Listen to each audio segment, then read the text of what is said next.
여러분 안녕하세요. 3학년 역사 첫 번째 주제는 바로 세도 정치입니다. 조선에게 닥친 커다란 위기라고 하는데 어떤 위기였던 걸까요? 자, 조선 후기 정치 변화는요.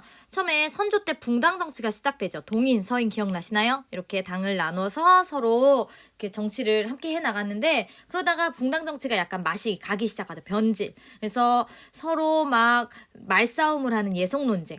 그리고 아예 한 당을 몰아내고 한 당이 권력을 완전 차지하는 황국. 이런 일들이 있었죠. 그래서 이런 붕당 정치가 약간 안 좋은 모습을 보이니까 영조와 정조가 그것을 해결하기 위해서 이러한 문제를 해결하기 위해 골고루 당을 등용하는 탕평책을 실시하기도 했죠. 그러니까 한마디로 이렇게 정리할 수 있겠죠. 붕당 정치가 변질됐고 그래서 탕평책을 실시했던 영조와 정조. 그런데 영조와 정조의 이런 노력에도 불구하고 정조 다음 순조 때부터 헌종, 철종 이 3대에 걸쳐서는 세도 정치라는 그 이전의 붕당 정치보다도 더 심각한 그런 정치의 모습이 나타나게 됩니다. 그래서 이 세도 정치가 뭐냐면요. 바로 이거예요. 원래 붕당 정치는 양반 전체가 함께 정치를 하는 거죠. 그런데 붕당 정치가 약간 안 좋아지면서 한 당이 권력을 다 차지하려고 했단 말이에요. 그런데 이제 세도 정치는 한 당도 아니에요. 하나의 집안. 한 가문이 모든 권력을 차지하고 횡포를 부리는 그런 정치가 세도 정치인 거죠. 그래서 이 가문을 우리는 세도 가문이라고 부르고요. 이 세도 가문으로 인해서 나라의 정치가 굉장히 안 좋은 모습을 띠게 된 거죠. 원래 세도에는 두 가지 뜻이 있대요. 그런데 바로 이 세도 정치할 때 세도는 요거죠. 그래서 정치의 권세를 마구마구 휘두르는 그런 정치를 했다라는 거. 그럼 이 정치, 세도 정치가 어떻게 시작됐냐면요. 바로 이 정조가 너무 생각보다 이른 나이에 사망을 했기 때문에 시작됩니다. 그래서 정조 다음의 왕이 누구냐면 순조예요. 그런데 11살의 나이에 왕위에 오른 거죠. 그러니까 11살에 뭘 할 수 있겠어요. 그래서 결국 이 순조의 부인, 왕비의 아버지, 그러니까 순조한테는 장인어른이죠. 장인어른인 김조순이 권력을 잡고 휘두르게 되죠. 그럼 김씨네요. 이 집안이 어떤 김씨 집안이냐면 안동 김씨 집안. 그래서 순조 때는 안동 김씨 집안이 세도 가문이 되어서 권력을 휘둘렀다. 그런데 이 순조가 죽고 그 다음에 문조가 있었는데 이 문조도 금방 사망을 해요. 그래서 결국 8살, 더 심각해요. 8살의 나이에 헌종이 왕위에 오릅니다. 그래서 이 헌종 때는 헌종의 외할아버지였던 조만영, 조씨네요. 그래서 풍양 조씨 집안이 세도 가문이 되어서 권력을 휘두르게 되는데요. 이 헌종이 15년 정도 정치를 하다가 또 사망을 합니다. 그런데 이때 헌종 나이가 20대 초반인데 후사가 없었어요. 다음 자손이 없었어요. 그래서 대가 끊긴 거죠. 그러면 왕족 중에 다른 이제 왕족 집안에서 왕을 세워야 되는데 그때 왕이 된 사람이 바로 철종이죠. 근데 이 철종은 왕족은 왕족인데 그 당시 궁궐에 사는 왕족이 아니라 강화도로 유배에 가서 농사 짓던 그런 사람이었어요. 그러니까 전혀 왕족이지만 쫓겨나가지고 전혀 왕이 될 뜻이 없었던 욕심이 없었던 사람이죠. 그런데 어느 날 철종이 산에서 이렇게 농사 나무 해가지고 내려오는데 갑자기 신하들이 막 오더니 전하 당신이 임금입니다 그러는 거야. 그렇게 왕이 된 거예요. 그래서 우리는 이 철종의 별명이 있습니다. 강화도령이라고. 강화도에서 농사 짓다가 왕이 됐다. 그래서 강화도령인데 왜 그랬을까요? 그죠? 허수아비를 세운 거죠. 그래서 철종이라는 왕을 허수아비로 세워놓고 컴백했네요. 바로 김씨. 어떤 김씨? 풍양조 씨에게 뺏겼던 안동 김씨가 다시 철종 때 권력을 잡고 세도 가문으로 권력을 휘두르게 된 거죠. 그러니까 일부러 이 안동 김씨 집안에서 이런 허수아비 왕을 세워놓고 이제 자기들이 권력을 휘두르려고 했던 거죠. 그래서 순헌철 바로 3대 안동 김씨, 풍양조 씨, 안동 김씨가 이렇게 번갈아 왕위가 아니라 권력을 차지했던 권력을 휘둘렀던 이런 정치를 세도 정치라고 하고요. 바로 이 그림이 그걸 잘 보여주고 있죠. 그래서 왕도 이렇게 쪼그라들었잖아요. 그리고 이 세도 가문, 안동김씨 이런 집안들이 모든 나라 일을 다 결정하고 좌지우지했다는 거. 그래서 여기 보시면 정조 철종 때 당상관은 고위관직이거든요. 고위관직 안동김씨 그리고 안동김씨한테 잘 보이는 이런 집안들이 모두 고위관직을 독차지했다라는 거. 그럼 도대체 이게 뭐가 문제인가? 당연히 지금만 봐도 문제인데 좀 더 그걸 구체적으로 알아봅시다. 바로 세도 가문이 모든 관직을 독점한다. 그럼 누구도 힘을 못 쓴다? 바로 그렇죠. 왕도 힘을 못 쓴다. 왕권이 약화되겠죠. 그 다음에 세도 가문이 막 나가는 거를 누가 막을 수가 없어요. 그러니까 정치가 혼란해지고 문란해지겠죠. 그래서 우리 관직에 오르려면 원래 뭐 해야 돼요? 그죠? 과거 시험 봐야 되잖아요. 근데 이 과거 시험에서도 뭐 돈 주고 과거 시험 막 합격시키고 이러는 부정이 엄청나게 많이 일어나고요. 그 다음에 아예 과거 시험을 보지도 않아요.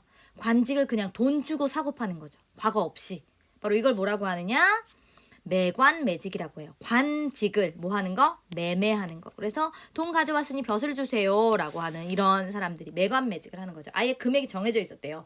뭐는 얼마, 누구 자리는 얼마, 모 자리는 얼마 이렇게 관직이 돈을 주고 사고 팔렸던 거죠. 그러면 이렇게 해서 돈을 주고 관리가 된 사람, 벼슬에 오른 사람이 그 다음에 나는 우리 농민들을 위해 살아야겠다 그럴까요? 아니죠. 내가 돈을 내고 벼슬에 오른 이유가 있겠죠. 뭔가 그보다 더 많은 이익이 있으니까. 그래서 그렇게 해서 관직에 오른 사람은 바로 이 사람이 벼슬에 오른 거예요. 이런 사람은 농민들을 뜯어내기 시작하는 거죠. 그래서 세금 더 내! 그러면서 각종 부정부패 막 농민들을 엄청난 세금을 매겨서 횡포를 부렸다. 그래서 요런 사람을 뭐라고 부르냐면요. 바로 요렇게 부릅니다. 탐관오리 들어봤죠? 바로 관리예요. 근데 어떤 관리냐면 탐욕스럽고 더러운 오물할 때 오자, 더러울 오자야. 그래서 탐관오리들의 횡포가 아주 심각했다. 근데 이 탐관오리가 이렇게 횡포를 부렸다는 거를 우리가 역사 용어로 뭐라고 부르냐면요. 삼정의 문란이라고 불러요. 그래서 이건 우리가 다음에 바로 더 자세히 얘기할 텐데, 그래서 탐관오리가 횡포를 부렸다. 즉 삼정이 문란해졌다. 그래서 백성의 고통이 늘어나게 되었다. 자, 삼정이 뭐냐면요. 바로 조선시대 농민들이 나라에 내야 됐던 세 가지예요. 그래서 요렇게 세 가지입니다. 토지세, 그 다음에 군포, 환곡. 그런데 이 세 가지가 농민들이 내야 하는 것이기는 하지만 그거보다 탐관오리들이 횡포가 더해져서 엄청나게 농민들을 괴롭혔던 거죠. 그래서 삼정이 문란해진 거예요. 혼란해진 거예요. 그럼 하나하나 보도록 하겠습니다. 토지세는 원래 내야 되는 거죠. 밭전자를 써서 전정이라고도 부르는데 이 토지세. 그런데 문제는 법대로 정해진 토지세가 아니라 엄청난 부가세를 탐관오리들이 붙여서 실제로는 이만큼을 걷었다는 거죠. 그러면 도대체 그 부가세가 뭐냐? 이런 것들이에요. 아니 자기 기생줄 용돈까지 정말 농민들한테 다 뜯어낸 거죠. 바로 이렇게 전정, 토지세가 농민들을 괴롭게 했다, 문란해졌다라는 거. 이렇게요. 어쨌든 다 네 하고 있죠. 자, 다음은 군포는 뭐냐면요. 원래 16살에서 60살 사이의 조선 농민들은, 남자들은 무조건 군대를 가야 되는데 군대에 가는 대신에 옷감을 낼 수도 있어요. 그래서 그 옷감을 군포라고 불렀거든요. 그래서 남자 1인당 군포 한 필로 원래는 2필이었는데 영조가 줄여줬었어요. 그런데 이 군포를 당연히 요 사람들만 내야 되잖아요. 1년에 한 필씩. 그런데 이런 거죠. 여기 보시면 죽은 사람도 리스트에 올려요. 그래서 그 사람 것도 걷어가요. 그 다음에 저는 7살인데요. 그러죠?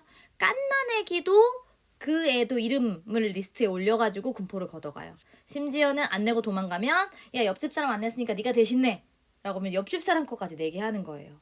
그러니까 원래 남자 한 명당 16살, 60살 사이에 그 남자들이 한 필만 내면 되는 게 이 집 거, 저 집 거, 얘 거, 제 거 다 합쳐서 엄청나게 많은 군포를 그 탐관오리들이 걷어갔던 거죠. 바로 이게 군포의 문란.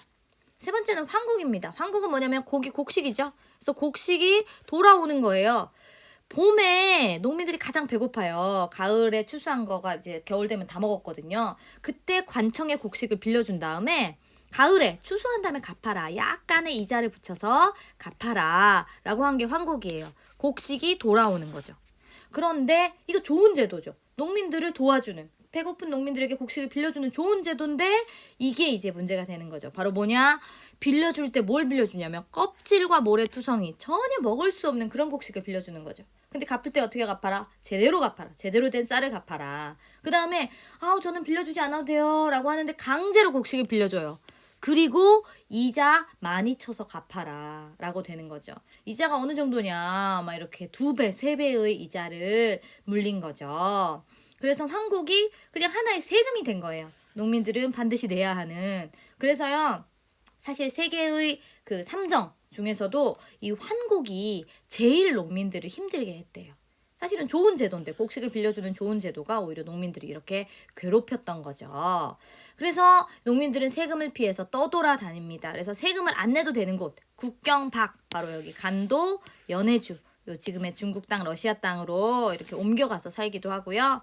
그 다음에 산속으로 아예 들어가 나를 찾지 못하는 곳 나에게 세금을 내라고 강요하지 않는 산속으로 아무도 모르는 산속으로 들어가서 화전민이 되거나 아니면 정말 그냥 못 살겠으니까 남의 것을 뺏어 사는 도적이 되기도 하는 거죠. 그래서 정부는 도대체 이렇게 농민들 힘들어 죽겠는데 뭐 했는가? 바로 암행어사를 파견해가지고 암행어사 뭔지 알죠? 몰래 다니면서 탕가놀이를 잡으려고 하는 건데 사실 이 암행어사 중에서도 결국 탐관오리랑 똑같은 끼리끼리인 애들이 많아요. 그래서 결국 암행어사도 별 성과가 없었다라는 거. 그래서 요 세도 정치기 순헌철 이 시기는 굉장히 나라가 혼란스럽고 완전 무너지는 상황이었고 바로 그 대표적인 그런 혼란의 모습이 농민들을 힘들게 한 삼정의 문란이었다라는 것을 기억해 두시면 되겠습니다. 하늘도 농민들을 이 시기에 도와주지 않았대요. 그래서 세도 정치기에 계속 이런 자연재해 이런 것들이 막 일어났던 거죠. 그래서 우리 농민들 도대체 어떻게 살아야 할까? 그러면 어떻게 여기서 헤쳐나갈까를 다음 영상에서 이어나가도록 할게요.